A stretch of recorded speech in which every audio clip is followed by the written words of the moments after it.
مشات الكرة من الطرف الايمن رضا الهجوج، نصير مسك كورتو، كرة مرفوعة مبعد، مازال الامكانية، مازال فرصة للتسديد، يلا الفرصة الأولى في المباراة.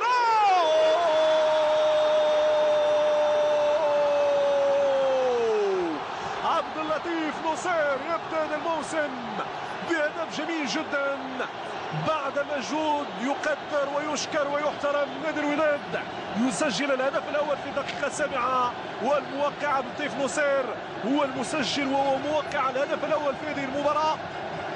سنتابع الاعاده، سنتابع الفكر الهجومي الذي اتضح من الطرف الايمن من رضا الهجوج واللي كان وراء الهجمه واللي كان مصدر الخطر واللي صنع الكره. ان الاعاده كره فابريس انداما، ان عبد اللطيف نصير في مرمى الحارس خالد عيسى معلنا عن الهدف الاول في هذه المباراه. الوداد متقدم بهدف، وكذا فيليبي باستوس. عمر عبد الرحمن غيلعب الراس اسماعيل احمد. الكرات الثابته العين كان قويا الموسم الماضي في دوري الخليج العربي. عمر عبد الرحمن والهدف هدف راقي، هدف جميل جدا من الموهوب عمر عبد الرحمن. عموري يؤكد للجميع على انه فلت من فلتات هذا الزمان، على انه موهوب من اللاعبين الموهوبين الذين جادت بهم كرة القدم العربية في السنوات الأخيرة. يسجل كرة بدهاء ومكر كبيرين جدا عمر عبد الرحمن، كرة ثابتة لا يفعلها إلا الكبار بهذه الطريقة التي سنتابعها بدل المرة 3 و4 عن الإعادة. رفع الكرة بذكاء كبير وسجل هدفا جميلا في مرمى الحارس بدر الدين بن عاشور. هي مسؤولية مشتركة بين الجدار الدفاعي. تعود من جديد إبراهيم نقاش. إبراهيم، كرة من وليد الكرتي للطرف الأيسر، كرة مرفوعة.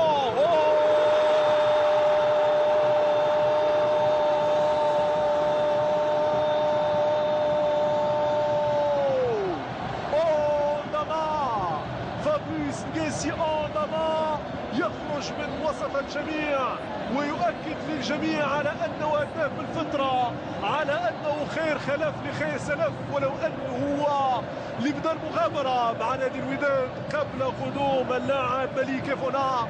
أو فابريس انداما نقيسي يظهر فجأة ويزرع الفرحة، وهي فرحة في مدرجات المركبة الرياضي محمد الخامس، يشعل النيران في مدرجات المركبة الرياضي محمد الخامس، معلنا عن ثاني هدف الوداد في هذه المباراة أمام نادي العين الإماراتي.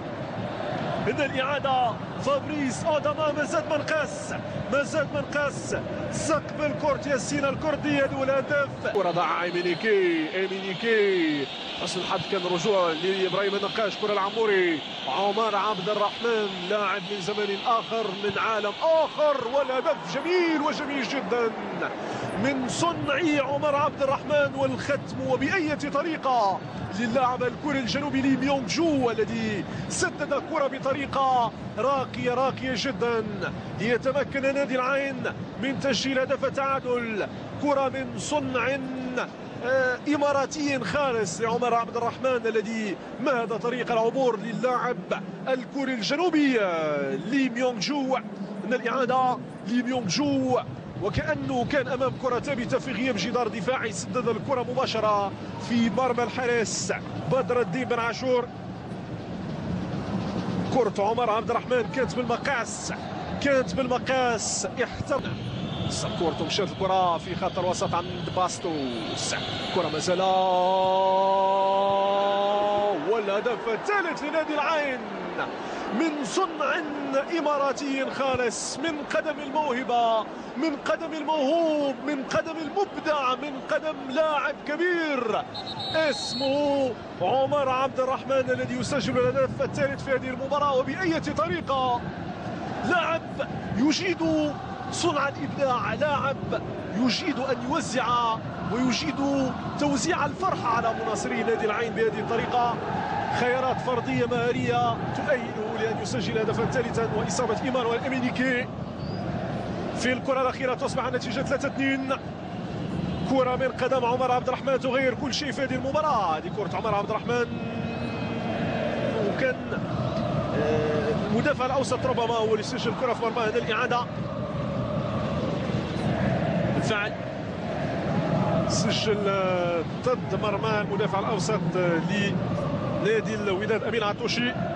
معليش مازال فرص لتدارك الموقف والعوده في المباراه من جديد.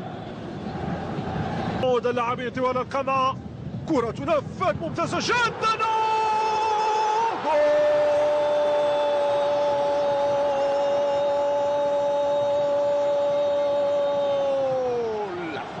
صلاح الدين السعيدي، صلاح الدين السعيدي يؤكد أنه حدس المناصر وظن المناصر لم يكن مخطئا في المباراة في أي لحظة وفي أي دقيقة.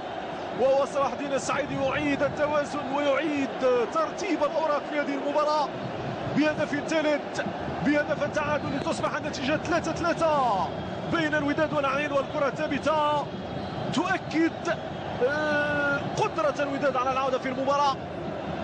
تلعبت كرة من مختار سيسي، تدخل الحارس خالد عيسى، وصلاح الدين السعيدي في المتابعة في القائمة الثانية يسجل هدف التعادل لتصبح النتيجة 3-3 على بعد 7 دقائق من نهاية المباراة. موفق الحارس خالد عيسى.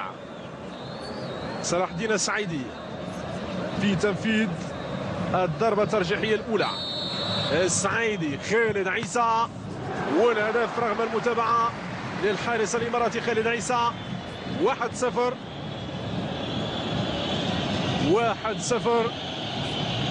للوداد. كانت متابعة جيدة من خالد عيسى، من أفضل حراس المرمى في الدوري الإماراتي. كعب عالي لهذا الحارس، ودائما أفضل لاعب ومن يتكفل بالتسديد. قد يصيب وقد يخطئ. هذا عمر عبد الرحمن. عمر عبد الرحمن هو من يتكفل بتسديد الضربة الترجيحية الأولى لنادي العين. يحمل القميص 10 ويستحق هذا الرقم بشكل كبير اللاعب عمر عبد الرحمن. عموري سيبحث عن بانينكا، عموري لا، سدد الكرة بواقعية ويسجل هدف التعادل.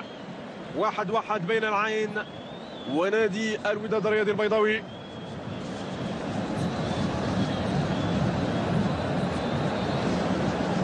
سدد في زاوية وبدر الدين بن عاشور في الزاوية الأخرى. إبراهيم النقاش وثاني لاعب سيتكفل بتسديد الضربات الترجيحية من نادي الوداد.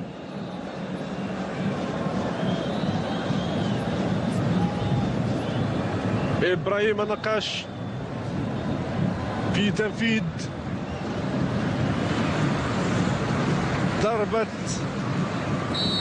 الترجيحية. نقاش خالد عيسى، والهدف الثاني للوداد بهدوء دم وببرود الدم تحسب لإبراهيم النقاش الذي يسجل الضربة الترجيحية الثانية لتصبح النتيجة 2-1. فيليبي باستوس سيبحث عن استعادة التكافؤ من خلال الضربة الترجيحية الثانية لنادي العين. البرازيلي فيليبي باستوس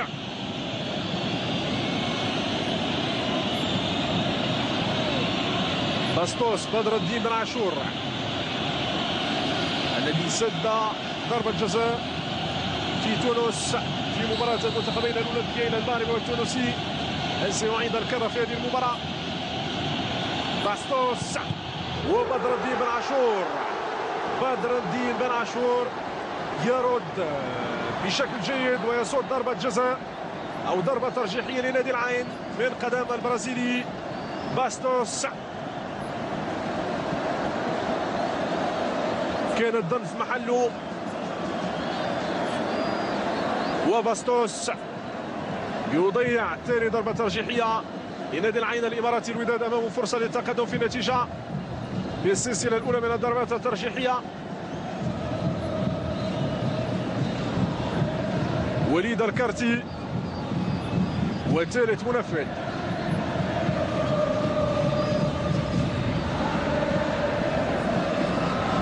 وليد الكارتي في تنفيذ ثالث ضربة ترجيحية. وليد وعيسى، ويضيع وليد الكارتي الضربة الترجيحية الثالثة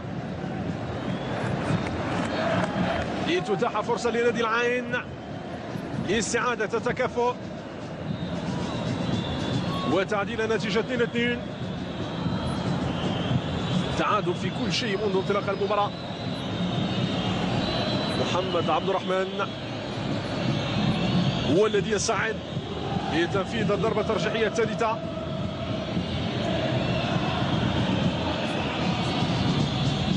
لاستعادة التكافؤ. بدر الدين بن عاشور، محمد عبد الرحمن بتنفيذ ضربة ترجيحية ثالثة لنادي العين. عبد الرحمن بدر الدين بن عاشور كان بإمكانه أن يصد الكرة، كانش راضي تماما. كانت عنده إمكانية لصد هذه الكرة بدر الدين بن عاشور. كرة مخادعة لمحمد عبد الرحمن لتصبح النتيجة 2-2. والضربة الترجيحية الرابعة للوداد. أي خطأ سيكون مكلفا إلى ما تبقى من دقائق. هذا الحوار المعلمي الإماراتي، حوار الصداقة، حوار الأخوة، حوار العلاقات المتينة، حوار العلاقات التاريخية، حوار سيستمر لسنوات عدة بين شعبين كبيرين صديقين. كرة للوداد والهدف يسجل بطريقة جميلة من قدم محمد نجان. يبحث عن تقديم شهادة ميلاد، عن تقديم أوراق الاعتماد بقميص الوداد الرياضي. تصبح نتيجة الضربات الترجيحية المتألق في هذه المباراة. والمتألق عادة ما يخطئ.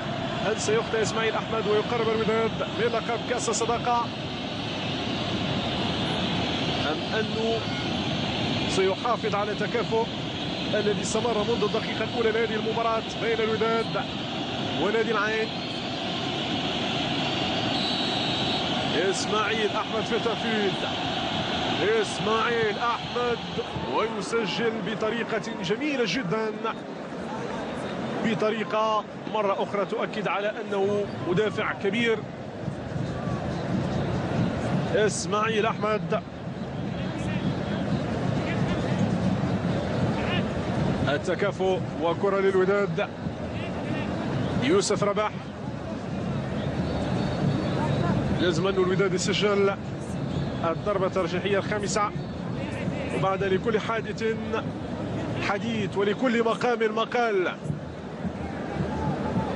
كثير سوف يحكى ويسرد على مسامعكم بعد نهاية هذه المباراة التي كانت حافلة بالأحداث بين الوداد ونادي العين. يوسف رباح، خالد عيسى. يوسف رابح في التنفيذ. كرة تسدد بهدوء قاتل، بهدوء قاتل. نعم، يوسف رباح يسدد بطريقة بشكل جميل جدا. وقف خالد عيسى وأرسل الكرة بهذه الطريقة، مسجلا بذلك الهدف. بدر الدين بن عاشور أمامه إمكانية لكي يكون عريسا لهذه الليلة.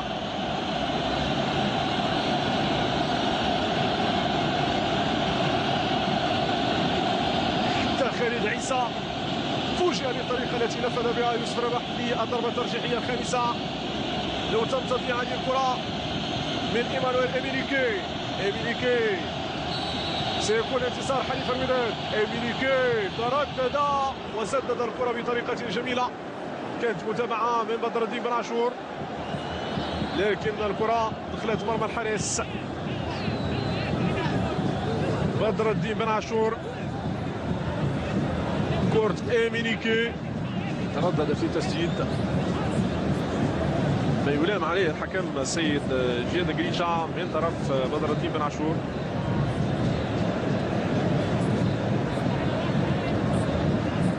المهاجم النيجيري إيمانويل إميليكي. فرصة أخرى للوداد للتقدم من قدم ياسين الكردي، رجل تخصص في تنفيذ الكرات الثابتة، ومن سيتولى التسديد.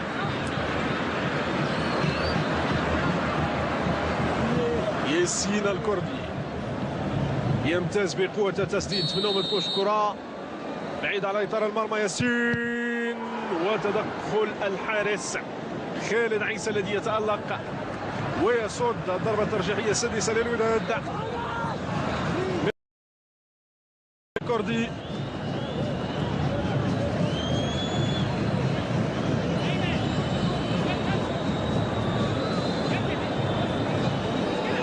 لم يسدد الكرة بطريقة جيدة. ياسين الكردي غير عادته. الكرة السادسة للعين. لو تمكن الفريق العيناوي من تسجيل الهدف ستنتهي المباراة وسيعود لقب كأس الصداقة لنادي العين في تنفيذ راشد عيسى. راشد عيسى، بدر الدين بن عاشور، بدر الدين بن عاشور وراشد عيسى. عيسى في التنفيذ، راشد في التنفيذ، ولقب كأس الصداقة نسخة العام 2015 لنادي العين الإماراتي. ألف مبروك لنادي العين، هنيئا لنادي العين بهذا اللقب المستحق، وارض لك الوداد.